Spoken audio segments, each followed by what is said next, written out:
Boa tarde, minha gente. Primeiro eu quero agradecer ao convite merecido da casa, depois dessa oração tão bonita. Agradecer ao GPEC, agradecer à espiritualidade superior, que ela derrame sempre bênção sobre esse santo lugar e todos que aqui frequentam. Agradecer a presença de todos vocês. Agradecer a Jesus pela oportunidade do serviço e que sejam para Ele todos os nossos ideais superiores de aprender os seus ensinamentos. O assunto da preleção doutrinária de hoje é assaz especial. Lei de Justiça, Amor e Caridade. E como estamos no sábado de Aleluia, pensamos em buscar no próprio simbolismo da Páscoa evidências com respeito ao exercício e prática dessa lei. Allan Kardec, em O Livro dos Espíritos, na parte 3ª, quando ele vai apresentar a 10ª lei, Lei de Justiça, Amor e Caridade, a espiritualidade superior vai alertá-lo na questão 647, que embora essa divisão por temas em 10 leis, a lei de amor, a lei divina, é uma lei única. E que de todas essas que nós estudamos, lei de progresso, lei de adoração, lei de conservação, lei de reprodução, de sociedade, por aí vai, com certeza a lei de justiça, amor e caridade é a mais importante, porque encerra em si mesma todos os ensinamentos do Cristo. Quando nós falamos de justiça, nós não estamos falando de uma justiça sob o ponto de vista humano, com todo o respeito que nós devemos às ciências humanas, ao direito, que organizou as leis e que foi fazendo evoluir junto com o crescimento e o progresso das civilizações, mas ainda do nosso ponto de vista humano, a lei, em verdade, é muito injusta. Portanto, a lei de justiça que hoje trazemos aqui é um ideal de justiça divino que é indissociável da lei de amor e da caridade. Por isso, essa lei é apresentada como essa tríade. A justiça, ela preserva a sua similitude com a honradez e com o poder de decisão. Portanto, justiça não é querer fazer justiça pelas próprias mãos, porque sob o nosso ponto de vista conhecemos a verdade por um prisma muito irregular, muito imperfeito, muito obliterado. Apenas os espíritos puros que conseguiram se desvencilhar e transformar as suas imperfeições conhecem a justiça em sua plenitude. Nós temos conhecimento apenas de acordo com algumas dimensões da verdade. Mas se assim é, como é que nós vamos conhecer a justiça? E foi isso que Allan Kardec perguntou à espiritualidade superior neste capítulo. E ela disse: a justiça é um sentimento e um conceito inato no ser espiritual. Já está plenamente impresso nas nossas consciências. Faz parte da lei divina. E nós só deturpamos o nosso conceito de justiça porque misturamos a ela as nossas más paixões. O egoísmo, o orgulho, a vaidade, o desejo de querer ser atendido com ansiedade. Portanto, a justiça pode ser sintetizado como fazer ao outro aquilo que quereríamos que o outro fizesse conosco. E isso não é, em verdade, muito simples na teoria. Na prática, isso significa uma renúncia e uma abnegação muito grandes. Significa não pecar por não ter oportunidade de fazê-lo. Significa que ainda que eu tenha toda a oportunidade de desmascarar o meu inimigo ou aquele que me feriu profundamente em meus sentimentos, eu não fazer. São os não ditos e não feitos que Joana de Ângeles vai dizer com respeito ao próprio Cristo. Mas isso não significa omissão. Observe que escolher não dizer ou não fazer algo que vai ferir outrem não é omitir-se. É escolher por não fazer algo que poderia causar uma injúria. E a omissão em si sempre é uma decisão. E para ilustrar um pouco aquilo que estamos dizendo, nós vamos voltar ao cristianismo dos primeiros tempos. Isso está relatado nos Evangelhos, no Novo Testamento, e em especial na obra Há 2000 anos pelo Espírito Emmanuel. Estava num templo o governador do orbe, Jesus, preso, traído por Judas, e o governador de Roma, Pôncio Pilatos. Estavam os dois ali frente a frente. E Emmanuel vai narrar que Pôncio Pilatos era como um pêndulo, oscilando entre o seu ideal de justiça da sua própria consciência e entre os interesses de Roma. Ele não podia se indispor em relação ao César. O Cristo já havia estado com Herodes, e de frente com Herodes fez questão de ridicularizá-lo. Pediu que vestissem no Cristo uma indumentária reluzente, alvinitente, como a dos príncipes, tirando chacota. Não é tu os reis dos judeus? Então vamos vesti-lo adequadamente. Deram a ele uma cana imunda para fazer as vezes de um cetro. Afinal, a realeza tem que ter o seu bastão. E colocaram nele, acima da sua cabeça, uma coroa de espinhos venenosos que fazia sangrar os filetes de sangue que lhe corroíam o rosto. Uma ignominiosa coroa. E agora o Cristo estava ali, de frente a Pilatos, e Pilatos tinha que decidir. Omitir-se, lavar as mãos, era uma decisão. Era uma decisão consciente de nada fazer, quando ele tinha o poder de libertar aquele homem. Mas a turba ensandecida do lado de fora mais clamava pedindo a crucificação do Cristo. E Pôncio Pilatos então decide reunir todos os governadores, senadores, intendentes daquele lugar para fazer uma espécie de congresso para decidir o destino do Cristo. E assim eles fazem. O senador romano Públio Lentulus diz que, se fosse ele, mandava aquela turba se desmanchar a patada de cavalo. Mas Pôncio Pilatos não queria se indispor em relação a Roma. Então, para tentar acalmar um pouco o enfurecimento da multidão lá fora, resolve açoitar Jesus. Jesus, sem máculas, resolveu descer das esferas superiores para ter conosco, misturando-se com as nossas imperfeições sem conspurcar-se. Ele aceita ser escravo de Deus. E eu fico me perguntando por que nós ainda temos dificuldade de nos resignar perante os desígnios divinos. Jesus é açoitado naquele lugar, tendo à sua disposição uma pleiade de anjos que poderia destruir toda a ostentação de Roma. Mas ele aceita ser o Cordeiro de Deus. A turba ensandecida continua enfurecida, não se apaziguou pelos açoites do Cristo.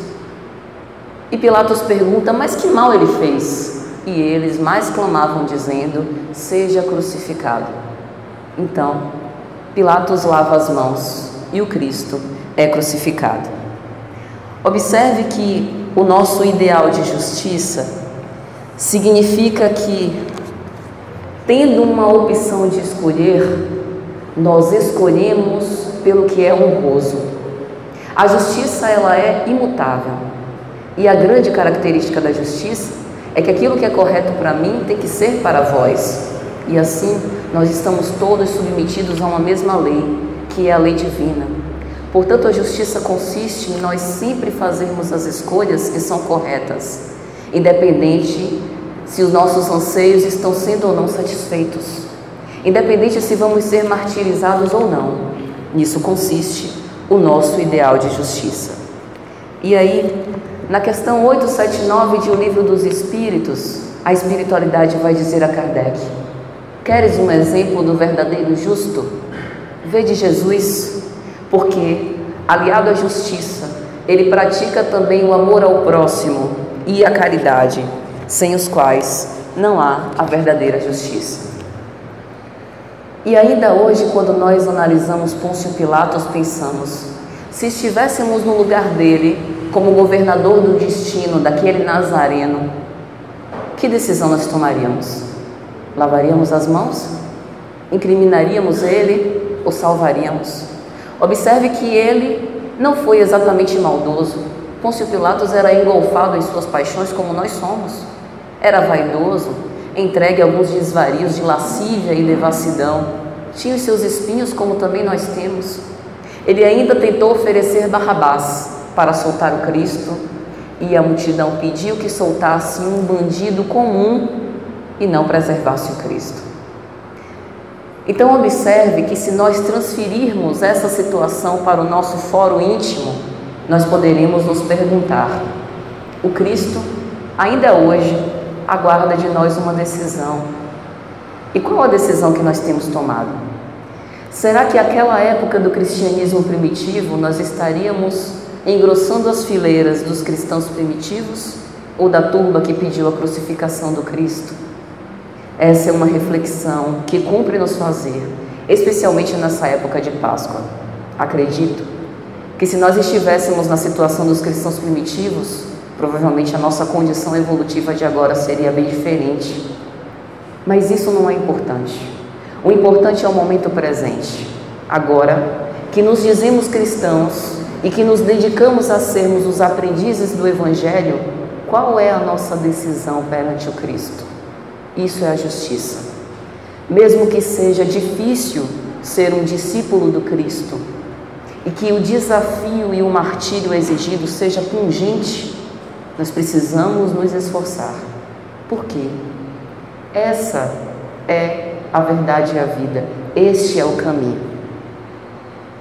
E aí, nós temos mais uma história nesse livro há 2000 anos que exemplifica também o que é a justiça, que está no capítulo 10, o apóstolo da Samaria.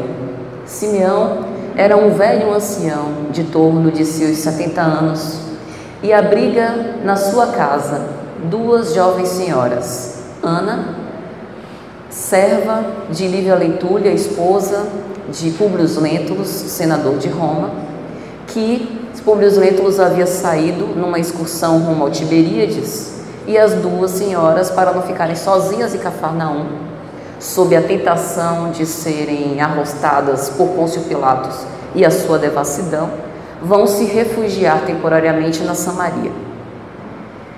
E Simeão as recebe com todo carinho, as coloca naquele reduto de amor, e chega Sulpício, mandatário de Pôncio Pilatos, procurando-as.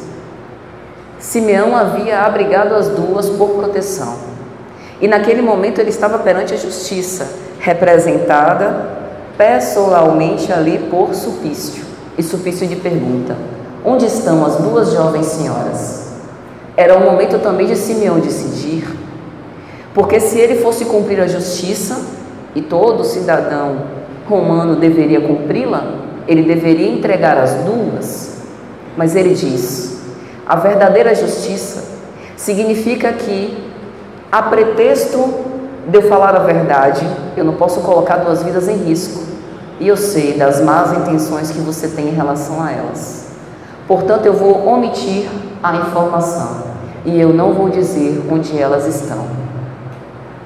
Veja que a verdadeira justiça nesse caso custou a vida de Simeão, porque no momento em que ele se contradisse a esse preposto de Roma, ele contrariou a lei, mas na sua consciência ela estava plenificada, porque ele estava agindo de acordo com o seu ideal de justiça. E ser honrado de acordo com os preceitos do Cristo é isso. Muitas vezes o mundo vai nos fechar as portas e não vai nos compreender. Muitas vezes nós vamos agir de uma forma estranha, aparentemente fanática, incompreensível. Mas agir com a verdadeira justiça é aceitar, compreender antes de ser compreendido, perdoar antes de ser perdoado, amar antes de ser amado. E isso custa um preço. Simeão foi vergastado em praça pública, crucificado e morto impiedosamente por uma lança, mas ao despertar no além-túmulo, as mãos cariciosas, como névoas de Jesus, o recebeu no reino dos céus e disse: descansa um pouco, filho, porque tu és um justo. Observe que o prêmio ou a consolação por seguirmos a verdadeira justiça de acordo com o ideal cristão vem depois. Por enquanto, é vergastada, é açoite, é martírio, compatível com o nosso ideal evolutivo. Porque talvez nós não seríamos capazes de nos entregarmos no holocausto como Simeão foi, mas chegaremos lá. Tudo é uma progressão, uma escala. Mas observe que Por trás de todo ideal de justiça tem sempre uma decisão, tem sempre o nosso querer e a nossa vontade.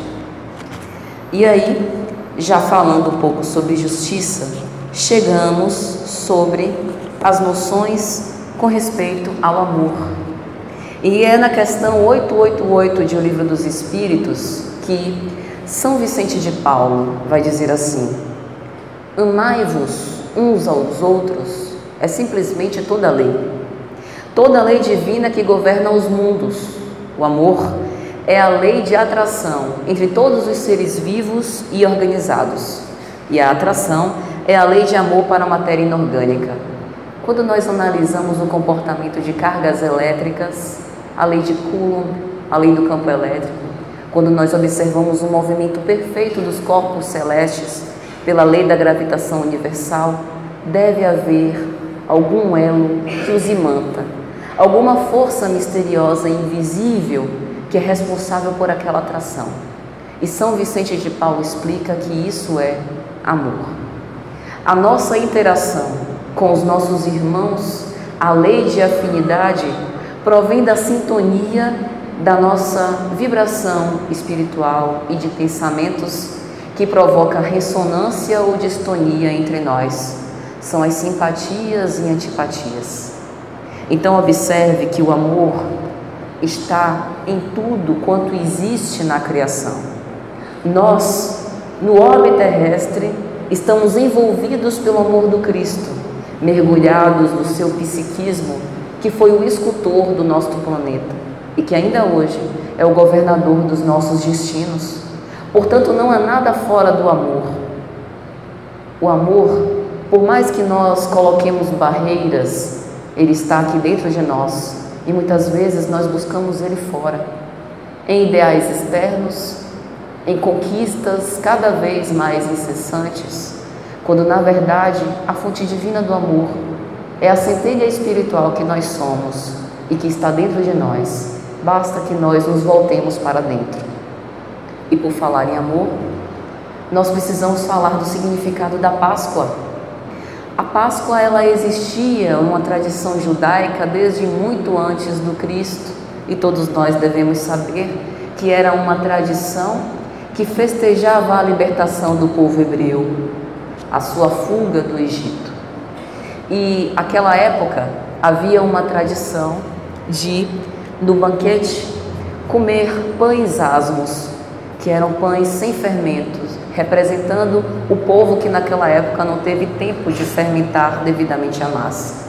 Uma curiosidade é que Egito vem do hebraico Mizraim, limitado, algo estreito, algo que constrange.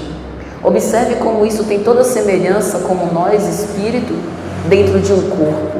O corpo é estreito, nos constrange, tolhe a nossa liberdade. Então o momento da libertação é uma ruptura, é uma quebra do que é material para o que é espiritual. Observe que a Páscoa, ela é revestida de símbolos muito interessantes. E costumava-se cevar um cordeiro e passar algum tempo fazendo isso para, na noite da Páscoa, matar esse cordeiro e comer entre família. E nós percebemos aqui mais uma analogia com o Cordeiro de Deus. Ele veio, passou aproximadamente 2 anos e 8 meses convivendo, sendo cevado com os seus discípulos, ensinando e exemplificando a partir dos seus próprios atos o que é o amor. E aí, no dia fatídico da crucificação e da sua paixão, ele também é sacrificado. O Cordeiro de Deus é imolado. Observe que a Páscoa, então, tem uma grande experiência de dor e de sofrimento. E ontem, a sexta-feira da paixão do Cristo, é emblemática para significar esse sentimento de doação às criaturas. Matava-se o cordeiro naquela época para manchar com sangue o batente das casas sobre aquele recinto e matasse os primogênitos de pessoas e de animais. Observe o simbolismo. O Cordeiro de Deus, imaculado, é imolado para evitar que o anjo da morte bafeje os nossos espíritos. Ou seja, Jesus matou a morte. Significa que a Páscoa ou Pessá, que significa pular ou passar, é uma representação da libertação de todos nós, espíritos, que a morte física não mais nos detém. A partir do Cristo, nós temos o significado da vida eterna, da verdadeira vida e da ressurreição. E, diante de tudo isso, é inegável que este seja o símbolo maior do amor de Deus para com todas as suas criaturas. O apóstolo João, no capítulo 1, versículo 29, vai dizer assim: Eis o Cordeiro de Deus que tira o pecado do mundo. Não que o Cordeiro de Deus, de uma forma mágica e milagrosa, arroce de nós todos os nossos pecados que cometemos. Delinquimos. Precisamos nos arrepender, expiar e nos retratar com a lei. Mas no momento em que João diz muito belamente que ele retirou os pecados do mundo, significa que ele nos deu a oportunidade de fazermos diferente, porque ele legou a nós a vida eterna. E então, quando Jesus profere a parábola do pão e vinho, ele rememora todos esses simbolismos para falar do amor infinito que ele tinha por suas criaturas. Ele senta na última ceia, repetindo a tradição judaica da Páscoa. Com seus discípulos, toma um pedaço de pão, começa a repartir e diz: Comei, este é o meu corpo. Simbolizando que os ensinamentos que ele deixou, todos os seus escritos evangélicos, todas as suas lições de amor, têm que ser repartidas em pequenos pedaços, como nós fazemos aqui, lendo versículo a versículo. Nós precisamos deglutir isso, forçando a expressão, e digerir os ensinamentos de Deus. Nós precisamos nos alimentar do pão da vida. Eu sou o pão da vida, como ele diz. E aí ele continua. Ele pega o cálice de vinho ou suco de uva, coloca um pouco na taça e distribui entre os seus discípulos. Bebei, este é o meu sangue, o sangue da aliança. Jesus, que tinha uma comunhão divina com o Pai Celestial, quis mostrar que este caminho e esta comunhão é perfeitamente possível e nos exortou que fizéssemos este caminho. E quando ele nos oferece o sangue da aliança, ele diz: nutri do meu exemplo. Quando estiveres fracos e vacilantes, pensai em mim. Pensai no meu martírio e fortificai a vossa fé e a vossa coragem, caminhando nos meus passos, porque eu os encorajo. Então nós observamos que ele era a videira e nós somos os ramos. E ele nos oferece essa fonte de água viva que vai alimentar os nossos espíritos e nos deixar saciados para sempre. Mas foi Amélia Rodrigues, com a sua pena tão especial, no livro Vivendo com Jesus, no capítulo 15, Corpo e Sangue, que vai dizer assim: Jesus os alimentara de forma abundante, ensinara pelo exemplo. Eram os dias da Páscoa, das festas que se vestiriam de tragédia, e ninguém poderia imaginar o desfecho da saga espetacular, somente ele o sabia. Jesus se entrega em holocausto para provar que a ressurreição e que a vida continua. E será que nós nos lembramos de Jesus não apenas pelo cenário estarrecedor da crucificação, mas sobretudo pelo exemplo que ele nos legou em cada pequeno ato? E aí eu conto mais uma história que está descrita na obra Ave Cristo, pelo Espírito Emmanuel, do escravo Rufo, que também é uma demonstração de amor e de resignação a Deus. Nós estávamos nas Gálias Romanas, na cidade de Lyon, metrópole das Gálias Romanas. Por curiosidade, a cidade natal de Allan Kardec. E hoje nós comemoramos 149 anos da desencarnação do corpo físico de Kardec.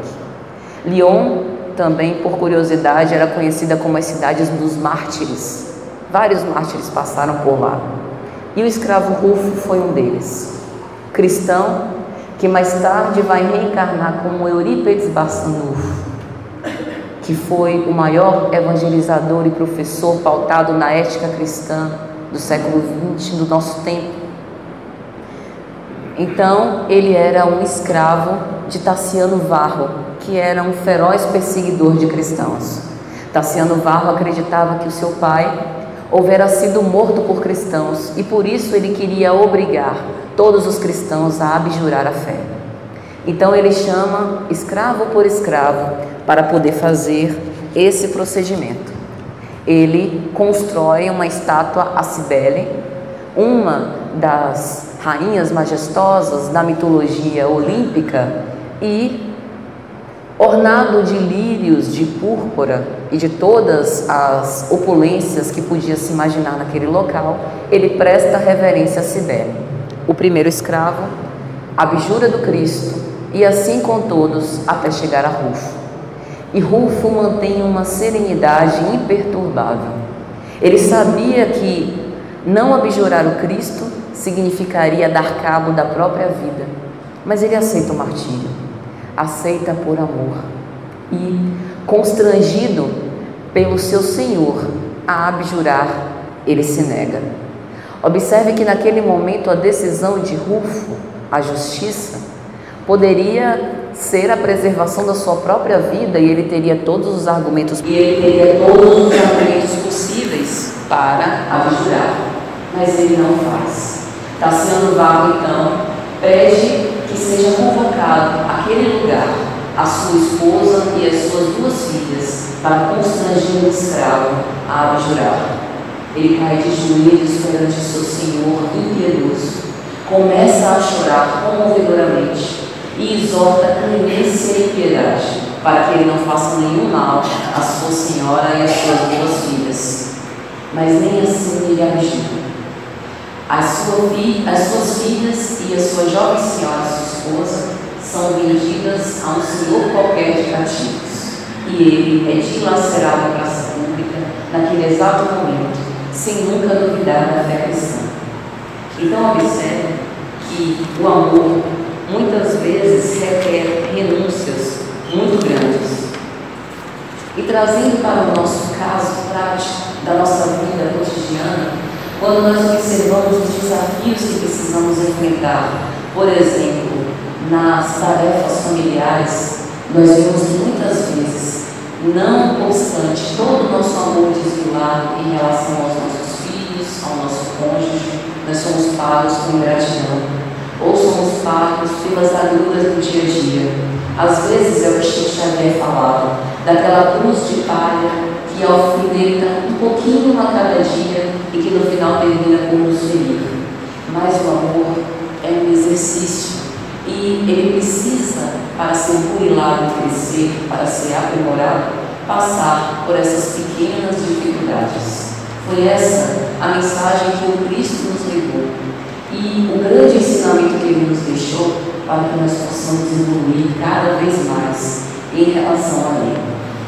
Então nós observamos que a lei de justiça, ela é indissociável da lei de amor, porque se eu não olhar para o meu semelhante com respeito, com carinho, e se eu não perceber nele todas as credenciais possíveis e necessárias para que ele tenha tanto direito à felicidade como eu tenho, eu não vou respeitá-lo.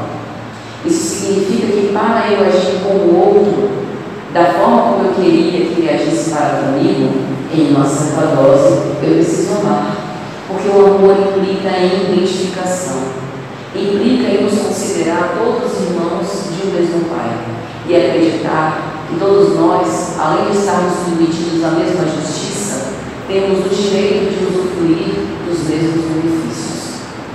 Então, nós chegamos na notícia mais bela, que é o próprio exercício do amor, que é a prática da caridade.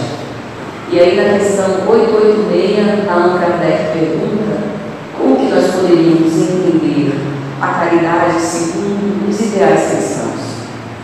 E a espiritualidade responde que O verdadeiro sentido da palavra caridade, conforme entendido por Jesus, era benevolência para com todos, indulgência para com as imperfeições alheias e perdão às ofensas. O Rei Solar encarna conosco, imiscuído às nossas paixões, sofrendo o martírio das nossas imperfeições, sem diminuir um grau do amor imenso que Ele tem por toda a humanidade. Jesus conviveu conosco imperfeitos, sem consultar-se. Ele aceitou a traição de Judas, que o Espírito Humberto de Campos, na obra Boa Nova, capítulo 24, vai dizer que, na verdade, ele estava enganado. Era um discípulo que estava fascinado, iludido. Jesus aceita a negação de Pedro e, mais tarde, com a formação da primeira igreja cristã, Pedro vai ser o chefe do apostolado, quando Jesus já não estava mais encarnado entre eles e os apóstolos continuam nas pregações. Jesus aceita a incredulidade de Tomé e muitas vezes nós, no nosso dia a dia, ficamos chateados porque o outro não entende as nossas justificativas ou as nossas opções pessoais. Tudo isso sem arrefecer o amor. Jesus aceita ser punido injustamente, sendo inocente, tendo à sua disposição todos os argumentos e todo o poder para poder desmantelar toda a estrutura romana e não faz. Isso é caridade. Ele entrega seu martírio, mata a morte, provando que ela em verdade não existe, e sequer perdoa, porque não se ofende. E nós ainda nos magoamos por pequenezas que os outros fazem em relação a nós, muitas vezes sem querer, porque aquilo ainda é algo compatível com o padrão evolutivo e com a política, com as considerações, com as ações que para ele, naquela situação, são muito normais, mas que para nós, que já estamos mais sensíveis em relação aos ideais cristãos, nos ferem. Jesus não deixava de se ferir, ele não deixava de lamentar, ele não deixava, muitas vezes, de sentir algo melancólico, de pena por cada um de nós, mas isso não fazia diminuir o seu amor e não fazia agir com impiedade para com os outros, muito pelo contrário. Então, Jesus foi indulgente, não apenas com a multidão desgovernada, mas sobretudo com os governantes, que deveriam orientar as multidões e não o fizeram. Veja a indecisão de Pôncio Pilatos. Observe que Jesus nos dá uma lição preciosa em relação às multidões. Quando nós vemos o capítulo de Mateus, o capítulo 5 no Novo Testamento, que Mateus vai começar a descrever o Sermão da Montanha, ele diz assim: e Jesus, vendo as multidões, subiu ao monte. E hoje, os detentores do poder transitório do mundo, quando veem uma multidão, fazem o quê? Muitas vezes lhes roubam o recurso precioso que poderia aplacar a fome de muitos. Muitas vezes misturam as suas paixões com interesses pessoais, quando na verdade deveria atingir o interesse coletivo. Mas essa também é uma lição para nós, mesmo que não tenhamos o poder em nossas mãos. Quando nós encontrarmos uma multidão, é necessário primeiro pensar no nosso comportamento dentro da multidão. Quantas pessoas que são éticas, probas, que fazem o bem, quando estão numa multidão ensandecida, se deixam levar por esse movimento coletivo, como por exemplo os estádios de futebol, dando voz à violência. Então é necessário sempre vigiar e orar. E esse ensinamento das multidões também passa por esse viés da caridade.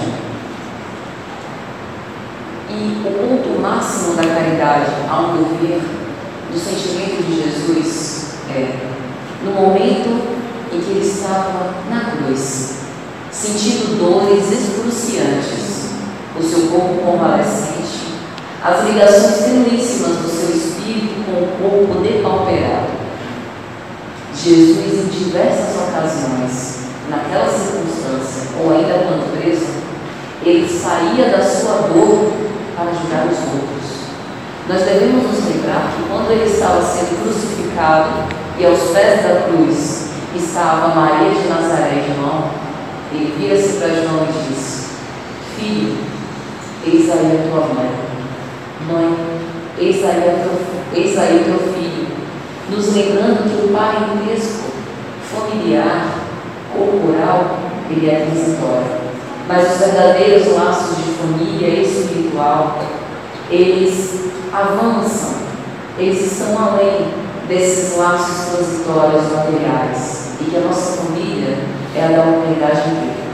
E muitas vezes, quando nós sentimos uma dor proporcionalmente muito diminuta em relação à imensa dor que Cristo sentiu, nós reagimos com agressividade, com irritação, não queremos falar com ninguém, nos afundamos no nosso mundo íntimo, nos achamos os piores, os desprovidos da sorte, esquecidos de Deus. Jesus crucificado ajudava as criaturas.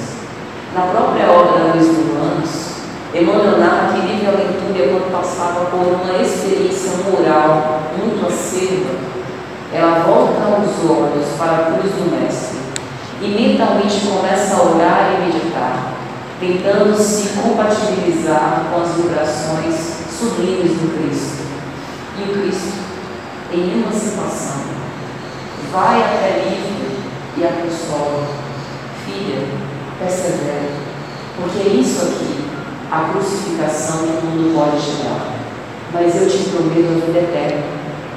Portanto, persevera no seu ideal, não obstante as incompreensões do seu marido, que a semente de compreensão e de amor que você plantar hoje vai render frutos mais tarde. Essa é a verdadeira noção e significado da caridade. Nós vemos pelas ruas muitos desvaleiros da sorte, pessoas vivendo o opróbrio material, humilhadas, sem ter onde dormir, sem ter o que comer, passando fome dias e dias. Tentar reparar um pouco as desigualdades sociais que são causadas pelo orgulho e egoísmo da sociedade é nossa função como cristãos. Vamos observar que na Casa do Caminho o serviço de assistência era feito de duas profissões doutrinárias. No nosso atual estágio cultivo isso é necessário. Mas o que nós estamos tentando dizer é que a caridade começa dentro de casa, conosco. Caridade em relação às nossas imperfeições, o auto-perdão, sem o pieguismo de nos achar coitadinhos, sem o vitimismo, mas nos considerar que hoje nós somos muito melhores do que fomos outrora e que um futuro de anjos nos aguarda, um pouco distante, mas tudo bem, a gente chega lá. Então observe que a caridade ela vai muito além das esmolas. E isso, Allan Kardec também vai perguntar reiteradamente ao Livro dos Espíritos. A caridade moral é mais difícil, porque implica em renunciar ao ego, renunciar aos meus valores arraigados, ao imenso apreço que eu tenho à minha imagem.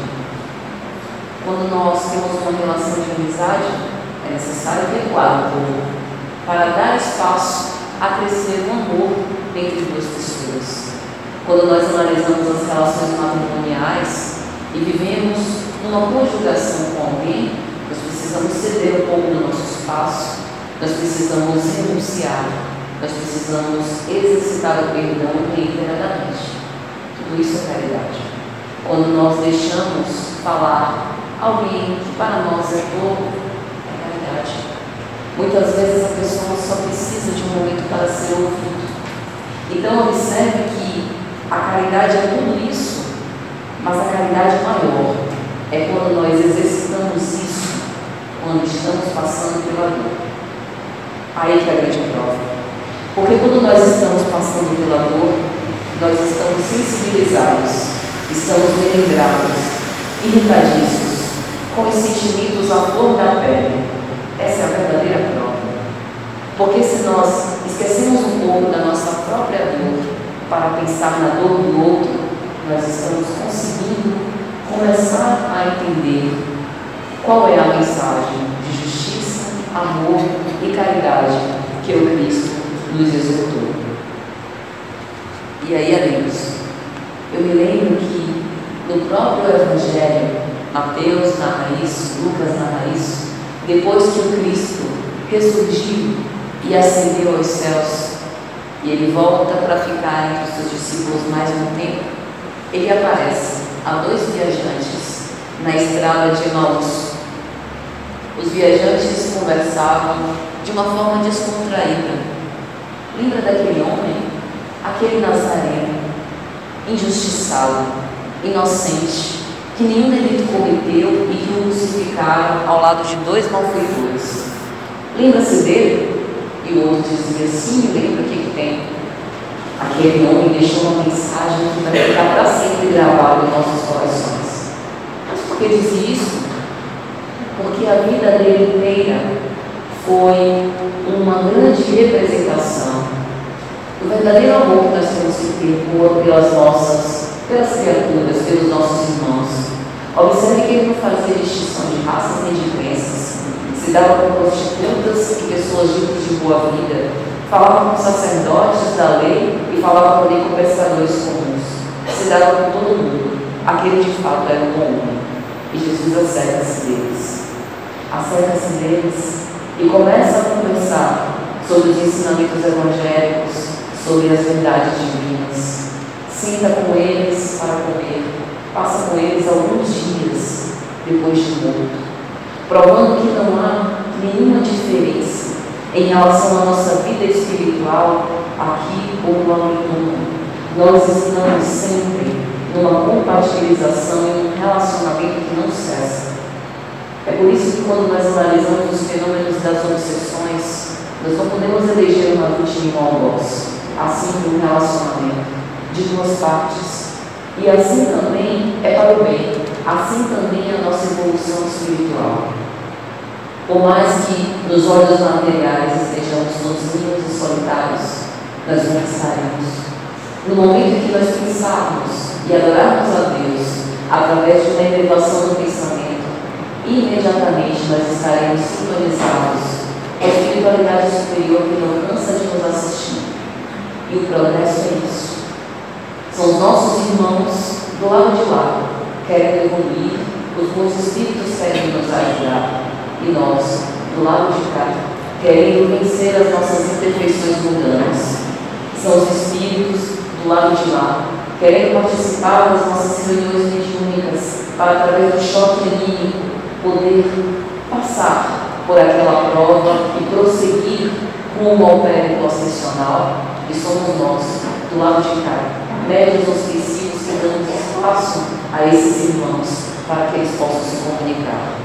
Então observe que a nossa comunicação, o nosso relacionamento entre as 2 esferas, a esfera corporal e a esfera espiritual, ela é incessante.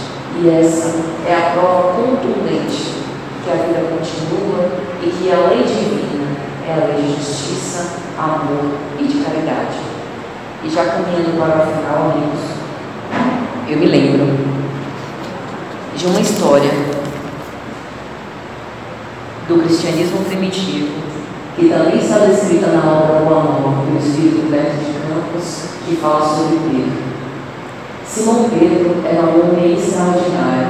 Quando nós vemos Atos dos Apóstolos, tem o 2º capítulo, se não me engano, que fala sobre o discurso de Pedro após o Pentecostes. Pedro, que tinha uma mediunidade ostensiva, ele começa a correlacionar as grandes passagens dos Salmos, das profecias do Antigo Testamento, sobretudo de Joel, mostrando que o verdadeiro Messias havia chegado. Mas Pedro era um homem com imperfeições, como nós somos. Era um homem sincero, de uma fé robusta no Messias, mas no momento decisivo ele vacilou, como muitas vezes nós vacilamos. Nós começamos a nossa preleção falando da justiça como poder de decisão, e muitas vezes nós adiamos o momento de decidir. Pedro conviveu com Cristo desde o primeiro chamado, quando Cristo passava pelo mar de Cesareia e chamava os pescadores para o seu apostolado. Vem Pedro, vem ser pescador de almas. Mas, na última ceia, quando Jesus senta com os seus discípulos para comer e para refletir sobre os ensinamentos, ele alerta Pedro: em verdade vos digo que antes que o galo cante, você me negará 3 vezes. E de fato, assim ocorreu. O Cristo, preso, martirizado e flagelado pela impiedade dos soldados romanos que foram agastando o seu corpo já velho, sai em emancipação e vai conversar com Pedro, que estava amargurado pelo fato de um momento decisivo ter negado Cristo 3 vezes. E Jesus diz assim a ele: Pedro, não caia no remorso atormentador. Não deixe nutrir esse sentimento de culpa, porque em verdade vos digo que o homem é antes frágil do que perverso. E mais tarde, não apenas Pedro, como todos os outros discípulos do apostolado do Cristo, souberam perseverar e entregar-se em holocausto, martirizados em amor ao seu nome. Observamos que a desencarnação de todos os apóstolos, à exceção de João, que provavelmente morreu de velhice, e de Judas, que pelo que as tradições nos dizem, suicidou-se, todos os apóstolos foram martirizados. Então, o que nós estamos querendo dizer com todas essas histórias é que a nossa vida ela não é linear. Nós não devemos esperar uma vida sem tropeços, uma vida sem obstáculos. A nossa vida ela é um conjunto de quedas e sofrimentos, mas sempre deve existir o nosso esforço de vontade para poder querer levantar, mesmo com os joelhos desconjuntados, os pés cansados, como dizia o apóstolo Paulo, para perseverar até o final. Nós não podemos perder de vista que nós somos servos humildes, menos que os escravos do Senhor Deus, que tem desígnios insondáveis em relação ao nosso respeito. E nós devemos sempre nos submeter a essa justiça divina, por mais estranho que pareça, através do exercício do amor aos nossos semelhantes, que começa com o amor conosco. Se nós desejamos, assim como Cristo conseguiu, uma comunhão perfeita e singular com Deus, nós precisamos começar a exercitar na medida de nossas possibilidades o amor, a tratar o outro com a mesma predileção que queremos que sejamos tratados, a olvidar as ofensas. Observe, amigos, que todos os dias nós somos convidados a um duelo. Só mudou a circunstância. Antes, nós estávamos no campo de guerra, com uma armadura de ferro, de lança e riste com escudo. Agora nós estamos no trânsito. Observe que coisa interessante. Todos os dias que nós estamos no trânsito, se a gente quiser, por exemplo, dar uma faixa, que é mudar de faixa, e acelera um pouco o veículo que está na faixa lá acelera também. E aí, se a gente quer acelerar mais um pouco, o nosso irmão, abençoado por Jesus, acelera mais ainda. É um duelo, é uma competição. Dali a pouco, se a gente se deixar ir no instinto, a gente está fazendo racha na rua, em pleno sol de meio-dia. Eu experimentei uma coisa interessante. Já que eu percebi que ao acelerar, o meu irmão do lado acelerava também, eu quis experimentar uma coisa diferente. Eu reduzi. E aí eu percebi que a pessoa ou continuava na aceleração que estava e me deixava espaço para ir, ou então achava estranho, olhava para trás e também reduzia junto. O que eu estou querendo dizer? Todos os dias nós somos convidados para o duelo, mas o poder de decisão é nosso, de querer duelar ou não. Antigamente, recusar o duelo era covardia. É necessário não deixar a honra ser maculada. Portanto, nós temos que enfrentar o duelo e vencer o adversário. Hoje, aos que chamávamos adversários, nós chamamos irmãos. Portanto, o duelo é o de recuar, quando antes avançávamos. É o de perdoar, é o de amar, é o de compreender primeiro. Aí começa o exercício da lei de justiça, amor e caridade que o Cristo tanto nos exortou. Eu quero pedir que Jesus nos abençoe com a coragem necessária para que nos momentos decisivos nós podemos escolher pelo bem, pelo certo, por Jesus. No momento em que a dor nos afligir, nós possamos deixar o nosso ego e as nossas necessidades de atendimento de lado e sigamos o Cristo. Ele não veio à toa. Ele plantou a sementinha em nossos corações. E hoje, com a doutrina espírita, nós temos uma noção toda racional de saber que os seus ensinamentos têm toda a validade possível e só depende de nós o caminho para chegar até Ele. Jesus abençoe.